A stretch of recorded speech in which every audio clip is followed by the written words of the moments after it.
Mean of central और average, इसके दोनों नाम से याद किया जाता है। मीन ऑफ सेंट्रल कहा जाता है और एवरेज भी कहते हैं। जब हम एवरेज की बात करेंगे तो मैं स्टेटिस्टिकल एवरेज जो होते हैं हमारे पास, वो 5 मेथड से किसी एक मेथड से निकालने के बाद हमारे पास जो रिजल्ट आएगा उसको हम एवरेज कहेंगे। क्रिटिकल लाइफ के अंदर हम जो करते हैं एवरेज, वो सिंपल जस्ट एक वर्ड ये इस्तेमाल करते हैं एवरेज या मीन, जिसके लिए हम मैथमेटिक मीन यूज करते हैं। तो तमाम वैल्यू को सम करते हैं, उसको डिवाइड कर देते हैं। और स्टेटिस्टिकल जब एवरेज की बात की जाएगी तो ये बात ध्यान में होनी चाहिए कि इन पाँचों में से कोई एक मेथड का इस्तेमाल करने के बाद एवरेज निकाली गई होगी। तो सबसे पहले जो हम एवरेज के लिए बात करेंगे या centre of mean of central के, सबसे पहला और सिंपल मेथड है वो है अरिथमेटिक मीन। सेकंड हमारे पास क्या न्यूमेरिक मीन और monic mean, median and mod. जो पहले जो तीन मेथड है, जो पहले अरिथमेटिक मीन, न्यूमेरिक मीन और मॉनिक मीन, ये पेयर मैथमेटिक्स की तरह है। पेयर ये जो पहले जो तीनों हैं ये पेयर मैथमेटिक्स की तरह, जहाँ मैथ के फॉर्मूला लगाकर हम इसको सॉल्व करते हैं, इस तरह इनको भी फॉर्मूला लगाकर सॉल्व कर देंगे। मगर आगे वाली जो है मीडियन एंड मॉड, इनके अंदर लॉजिकल प्लस मैथमेटिकली, हम लॉजिकली बातों भी देखेंगे साथ, उसके बाद मैथमेटिकली की तरह फॉर्मूला लगाकर इसका रिजल्ट लेंगे। तो सबसे पहले जो हमारे पास मेथड है अरिथमेटिक मीन, हम इसको स्टार्ट लेते हैं। अरिथमेटिक मीन हमारे पास क्या होता है? अरिथमेटिक मीन, इसको हम शॉर्ट फॉर्म में एएम लिखते हैं। इसकी डेफिनेशन क्या है? Sum of all observation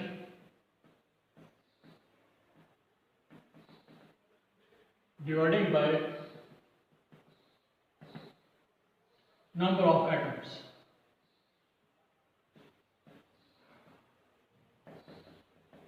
atom कह दें और या ऑब्जर्वेशन जो भी इस्तेमाल करना चाहिए और वर्ड इस्तेमाल कर सकते हैं इसके लिए। तो इसका हम M is equal to by definition x1 plus x2 plus x3 plus xn n time तक divided by one number of observation 1 2 3 and go to n। तो हम क्या करेंगे, जो सिंबल है बीच में जो इसको हम यूज कर रहे हैं सम के लिए, तो उसके लिए हम स्टैटिस्टिकल सिंबल यूज करते हैं summation. Summation I go to 1 2 n, कहाँ तक जा रहे हैं? एन तक जा रहे हैं। इस वक्त मैं स्मॉल एन यूज कर रहा हूँ, इसको आगे हम एक्सप्लेन करेंगे स्मॉल एन और कैपिटल एन में क्या फ़र्क है। तो यहाँ पर I go to 1 to N, I go to 1 to N, तो यहाँ पर आई को इन्वॉल्व करेंगे। आई साथ मेंशन कराते हैं, आई क्या है 1 to go to N time तक divided by observation, number of observation, loss observation क्या है हमारे पास एन है, तो डिवाइडेड बाय एन। तो इस कॉर्ड अरिथमेटिक मीन, ये अरिथमेटिक मीन का फॉर्मूला है। Summation xi 1 to n xi divided by n। इसके बाद हम सिंबल्स यूज करते हैं। सिंबल्स यूज करेंगे, बजाय इसका नाम देने के हम सिंबल यूज करते हैं। सिंबल यूज करेंगे is called x bar equal to summation i go to 1 to n xi divided by n is called arithmetic mean.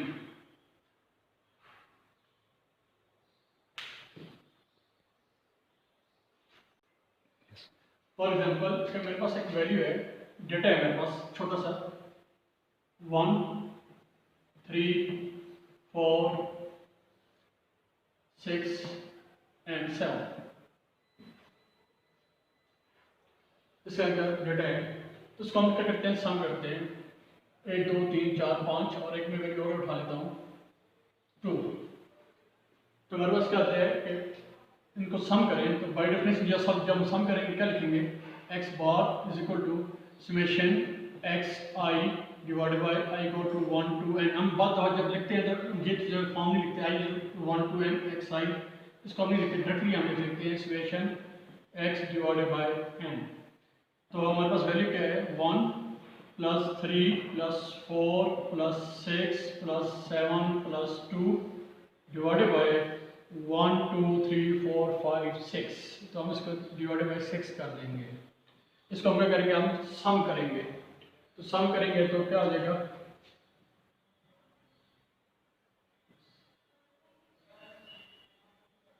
Twenty three divided by 6। तो इसको डिवाइड किया जाए 3.83, ये हमारे पास इसका क्या आ गया, एवरेज आ गई। अब एवरेज हमें क्या देती है, एक वैल्यू प्रोवाइड करती है जो सेंटर में लाई करती है, डेटा के तकरीबन सेंटर के अंदर आती है, इसलिए हम इसको नियर ऑफ सेंटर रिडंडेंसी भी कहते हैं, इसलिए इसका वर्ड इस्तेमाल किया जाता है। दूसरा हमें ये लॉजिकली एक ऐसी चीज प्रोवाइड करती है हम इसके अंदर रहकर काम कर सकते हैं, इससे करीब भी रहेंगे तो हमें बेनिफिट मिलेगा, अदरवाइज हम इससे दूर हो जाएंगे तो हमें इसका बेनिफिट नहीं मिलेगा। फॉर एग्जाम्पल इसी एग्जाम्पल में मैं कहता हूँ कि ये हमारे पास एक ओवर है और उसके ऊपर 6 बॉल के ऊपर खेला गया है, तो उसका रिजल्ट हमारे पास है 23। उस टोटल उस ओवर के अंदर जो स्कोरिंग हुई है वो 23 है, और वहाँ पर जो बॉल को जब बॉलों से डिवाइड कर दिया तो हमारे पास उस ओवर के पर बॉल के ऊपर हमें जो वैल्यू मिली है 3.83, जो प्रैक्टिकली होती नहीं है। अब इस हम ये कह रहे हैं कि हमें आठ बॉल के ऊपर क्या स्कोर बनाएंगे 3.83 बाय डेफिनेशन एवरेज के हिसाब से, पर इस तरह नहीं है।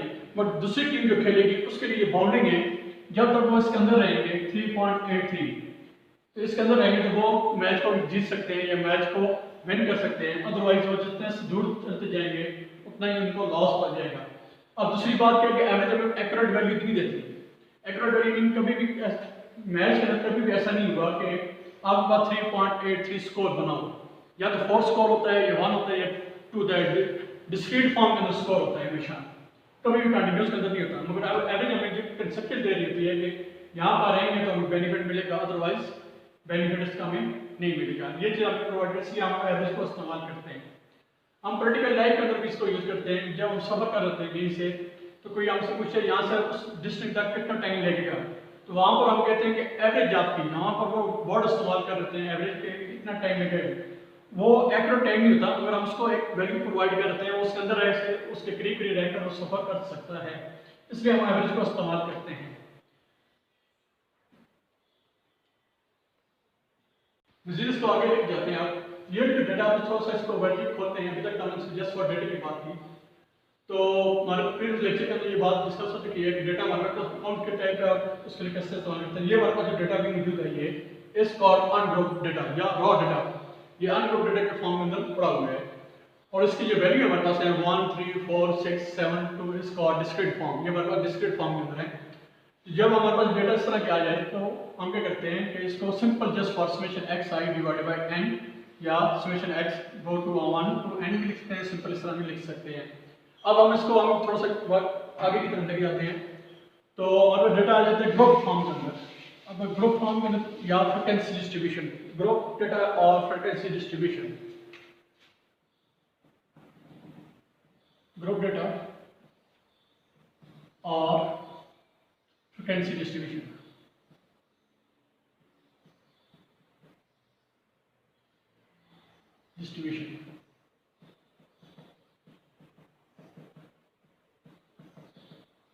तो इसको हम शॉर्ट टर्म में F D I S T लिख कर इस तरह लिखते हैं, एफ डिस्ट्रीब्यूशन, या सिंपल एफ का साइन डालते हैं हम लोग।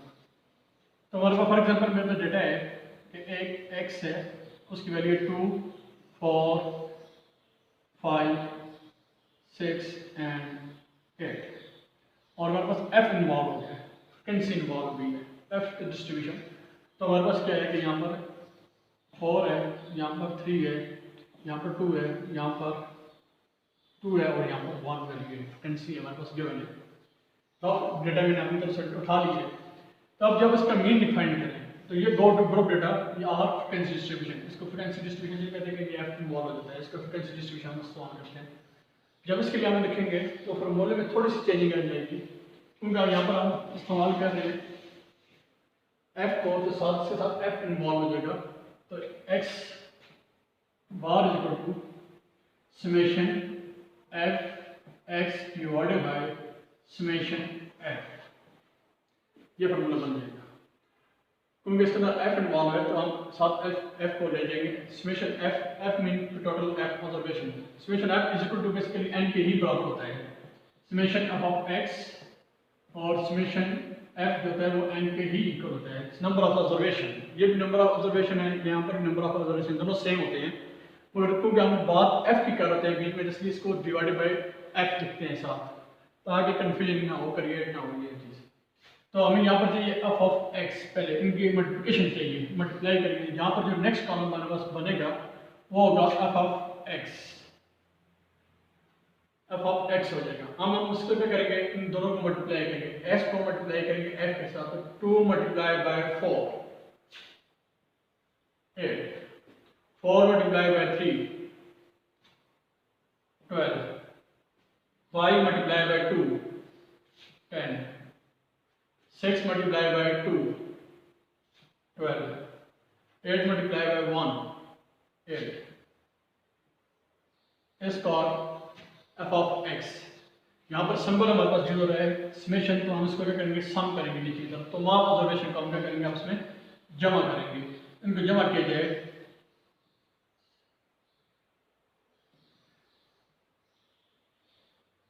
ये हो जाएगा 50, और नीचे भी है समेशन एफ, तो समेशन एफ को इस्तेमाल करें, तो समेशन एफ क्या आ जाएगा, 4 5 6 7 8 9 10 11 एंड 12 बाय फॉर्मूला के अंदर डाल दें इसको, तो क्या हो जाएगा 50 divided by 12, summation f of x is called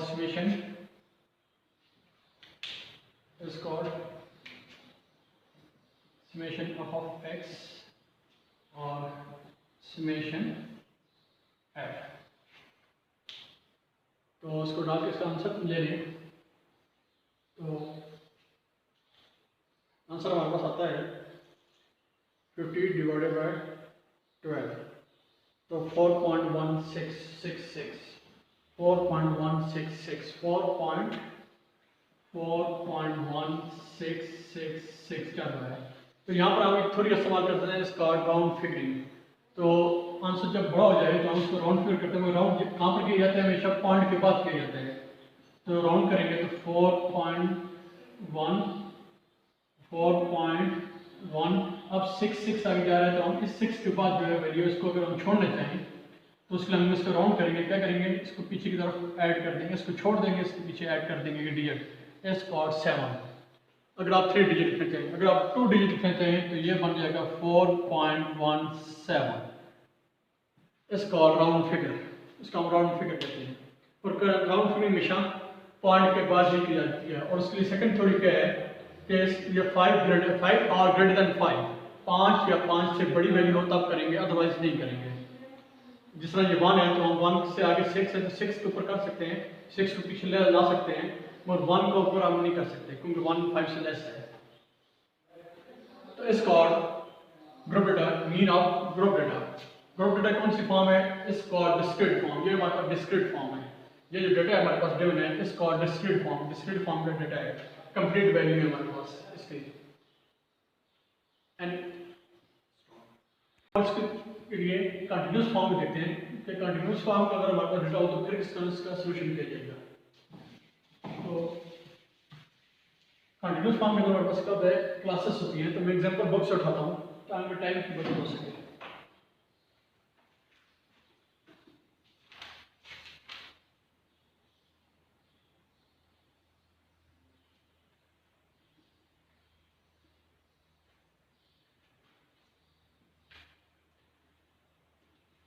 books है शेर मोहम्मद चौधरी की बुक्स है, मेरे पास उसका एग्जांपल है 3.4, शेर मोहम्मद चौधरी की बुक्स का example number 3.4।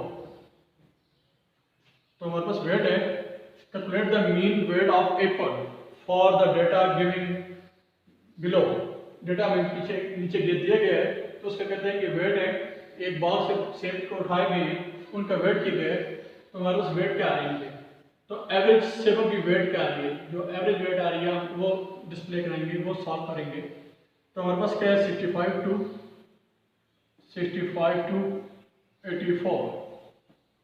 104 105 to 124 125 to 144 145 to 164 165 to 184 और 185 to 955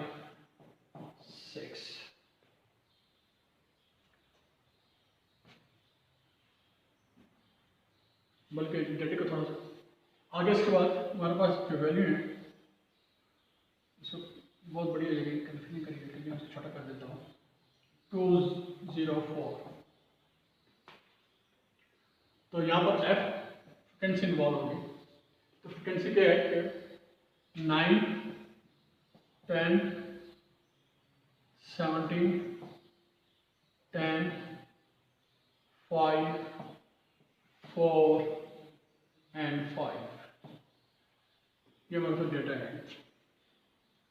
अब इसका मतलब क्या होगा, जो डेटा हमारे पास गिवन है इस वक्त कि 65 to 84 जो वेट आ रहा है वो कितने एप्पल हैं, 9 एप्पल हैं। 85 to 104 जो वेट आ रहा है उसका 10 एप्पल है। अब इसमें कंफर्म नहीं है कि 65 के हैं या 66 के हैं, 67 एंड सो ऑन। और क्योंकि हमारे कंट्रोल्स की जब बात करते हैं रेंज है, तो इस रेंज के अंदर जो भी रेंज आएगी उसका 9 वो 9 है। अब इसमें हो सकता है कि 65.5 या 65.8 या 65.9 का एप्पल मौजूद हो, वो इसके अंदर इन्वॉल्व होगा, इसलिए हम इसको कंटिन्यूस फॉर्म भी कहते हैं। ये हमारे पास क्या कंटिन्यूस, इसके अंदर तमाम डेटा 65 to 84 के अंदर जितना भी डेटा होगा वो सारा के सारा इसके अंदर कंसिडर होगा। वो कितने आ रहे हैं, एप्पल 9 आ रहे हैं एंड सो ऑन, सब के लिए ये कंडीशन लागू हो रही होती है। तो हमारे पास अब क्योंकि ये कंटिन्यूस फॉर्म है, तो हमारे पास जो फार्मूला है आर डी एक्स बार का वो क्या है, summation f of x divided by summation F. तो यहाँ पर एक्स इन्वॉल्व नहीं है, तो हम क्या करेंगे, सबसे पहले हम एक्स को निकालेंगे, खुद निकालेंगे। तो एक्स निकालने के लिए हम क्या करते हैं, हम ऑलरेडी पीछे पढ़ चुके हैं, तो उसके लिए हम करते हैं मिड टर्म यूज़ करते हैं, तो उसको हम कहते हैं एक्स। तो मिड टर्म वेट वैल्यू कैसे निकालेंगे इसकी हम, तो वेट वैल्यू निकालने के लिए हम क्या करते हैं कि अपर value plus lower value divided by 2, upper value upper value plus lower value divided by 2। तो हमारे उसको डिवाइड करके आंसर लें, तो ये आ रहा है 74.5। अब दूसरे के लिए 104 प्लस 85 डिवाइडेड बाई 2, ये आता है 94.5 एंड सो ऑन। 114.5, 134.5, 154.5, 174.5, 194.5। हमारे पास एक्स सॉल्व हो गए। तो अब क्योंकि डेटा इस फॉर्मूले के ऊपर एंड इसके ऊपर आ गया, तो हम जो प्रीवियसली हमने कोई एग्जांपल की थी सेम वही सिचुएशन अब बन गई है। हम क्या करेंगे, एफ ऑफ एक्स को मल्टीप्लाई करेंगे। जो नेक्स्ट हमारे पास कॉलम बनेगा, जो नेक्स्ट कॉलम बनेगा वो क्या हो जाएगा हमारे पास, एफ ऑफ एक्स। यहाँ पर क्या आ जाएगा, एफ ऑफ एक्स, इन दोनों को मल्टीप्लाई करेंगे, एफ और एक्स को आपस में मल्टीप्लाई करेंगे।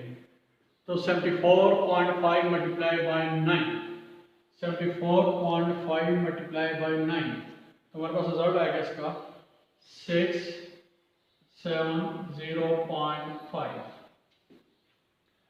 अब 94.5 मल्टीप्लाई बाय 10, ये क्या हो जाएगा 945।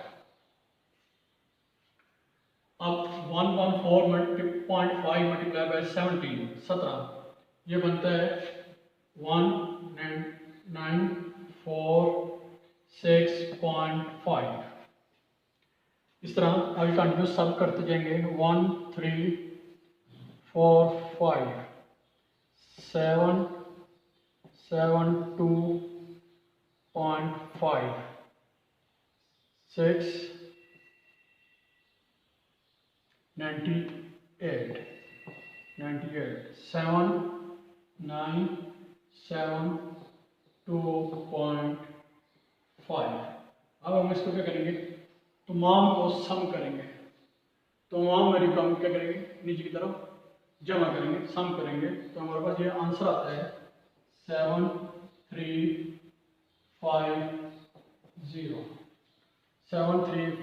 7350। ये हमारे पास समेशन एफ ऑफ एक्स आ चुका है। अब हमें चाहिए समेशन एफ बाय फार्मूला, तो ये पूरी चीज़ आ चुकी है। अब समेशन एफ चाहिए, तो हम क्या करेंगे, समेशन एफ को भी क्या करेंगे, नीचे की तरफ सम करेंगे या जमा करेंगे। तो उसके नीचे की तरफ जमा किया जाए तो ये हमारे पास आंसर आता है 60। तो हम क्या करेंगे, इसका फार्मूले में डाल कर इसका सिंप्लीफाई करेंगे, फार्मूले के अंदर डालेंगे और इसको सिंप्लीफाई करेंगे। तो ये फार्मूला हमारे लिखा हुआ है x bar summation of x summation of x divided by summation F. तो यहाँ पर वैल्यू डालें इसकी, तो हमारे पास वैल्यू क्या आ जाएगी 7350 डिवाइडेड बाय 60। तो हम इसको काट देते हैं 0 को, तो ये मान लीजिए 735, ये मैथ की थ्योरी है, तो ये डिवाइडेड बाय 6। जब इसको आप डिवाइड करेंगे तो डिवाइड करेंगे तो हमारे पास आंसर क्या आता है 122.007। तो क्या कहेंगे, हमारे पास जो एवरेज आ रही है एप्पल की, जो एवरेज आ रही है उनके वेट जो आ रहे हैं ग्राम के अंदर, वो क्या है 122.07 इज कॉल्ड कंटिन्यूस फॉर्म। ये हमारे पास क्या है कंटिन्यूस फॉर्म है। अब हम तीनों मेथड कर चुके हैं। अनग्रुप डेटा का पहला क्वेश्चन किया, सॉल्व किया, उसके बाद ग्रुप डेटा की पहली फॉर्म डिस्क्रीट फॉर्म को सॉल्व किया, और उसका ग्रुप डेटा की दूसरी फॉर्म जो है कंटिन्यूस, उसको भी सॉल्व किया, इसको और कंटिन्यूस फॉर्म, इसके अंदर तमाम वैल्यू आ रही है, इसलिए हम इसको कंटिन्यूस फॉर्म कहते हैं। तो तीनों मेथड से क्वेश्चन को सॉल्व कर दिया गया है।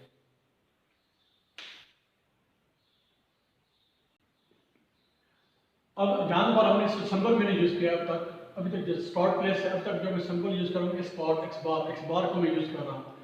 अब एक्स बार हम क्यों यूज करते हैं, एक्स बार हम वहाँ पर यूज करते हैं जब हमारे पास सैंपल की बात हो रही हो। एक्स बार को हम वहाँ पर यूज करते हैं जहाँ पर सैंपल हमारे पास मौजूद हो, सैंपल डेटा हो। तो हम क्या करते हैं, उससे जो कैलकुलेशन करते हैं, मीन निकालते हैं, उसके लिए हम क्या करते हैं एक्स बार को यूज करते हैं।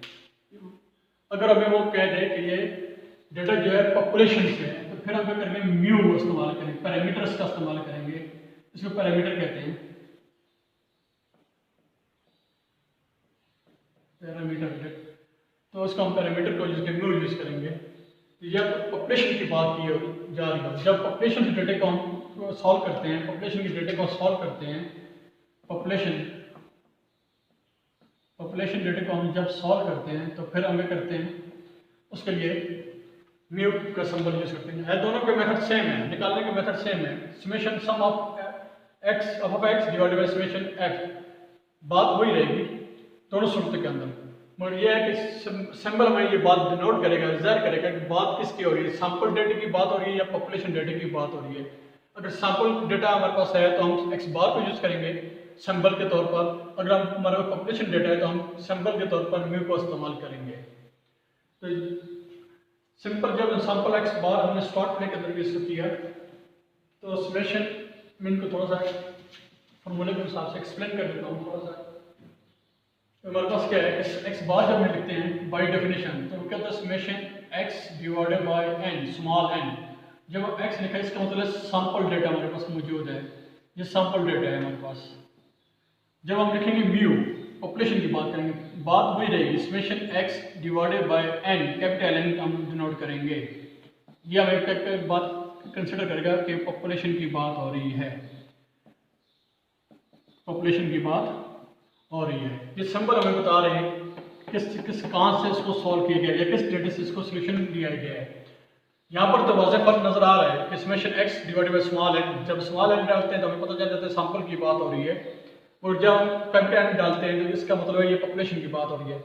और ये जब फ्रिक्वेंसी डिस्ट्रीब्यूशन के अंदर बात आ जाती है, फ्रिक्वेंसी डिस्ट्रीब्यूशन के अंदर, तो वहाँ पर ये क्लियर करना मुश्किल होता है बाय फार्मूले से। वहाँ पर हम लिखते हैं summation f of x divided by summation F, और म्यू पॉपुलेशन के लिए भी हम जस्ट फॉर यही फार्मूला इस्तेमाल करते हैं। तो ये बात हमें क्लियर नहीं हो पा रही होती कि बात किसकी हो रही है, फार्मूले से बात हमें क्लियर नहीं हो रही है कि डेटा कहाँ से उठाया गया है। इस सिंबल में बता रहा होता है कि डेटा कहाँ से है, पॉपुलेशन से डेटा है या सैंपल से है। सैंपल से डेटा होगा तो हम क्या करेंगे एक्स बार को यूज करेंगे, पॉपुलेशन डेटा होगा तो हम म्यू को इस्तेमाल करेंगे। तो ये जो हमारे पास फार्मूले हैं, ये इज कॉल्ड अरिथमेटिक मीन। हम इसको एवरेज नहीं कहेंगे, अरिथमेटिक मीन कहेंगे। एवरेज का वर्ड स्टैटिस्टिक में यूज करेंगे तो हमारे 5 मेथड वो वहाँ पर चले जाएंगे हम लोग। तो क्योंकि हम अभी अरिथमेटिक मीन की बात करें, इसलिए हम इसको कहेंगे ये क्या है फार्मूला जो हमारे पास है, इसको अरिथमेटिक मीन। तो इसके बाद जो हमारे पास अरिथमेटिक मीन की होती है प्रॉपर्टी होती है, उनको डिस्कस बाद में कर लेंगे। तो अभी फिर हमारा जो आर्टिकल है यहाँ पर आगे कंप्लीट हो चुका है।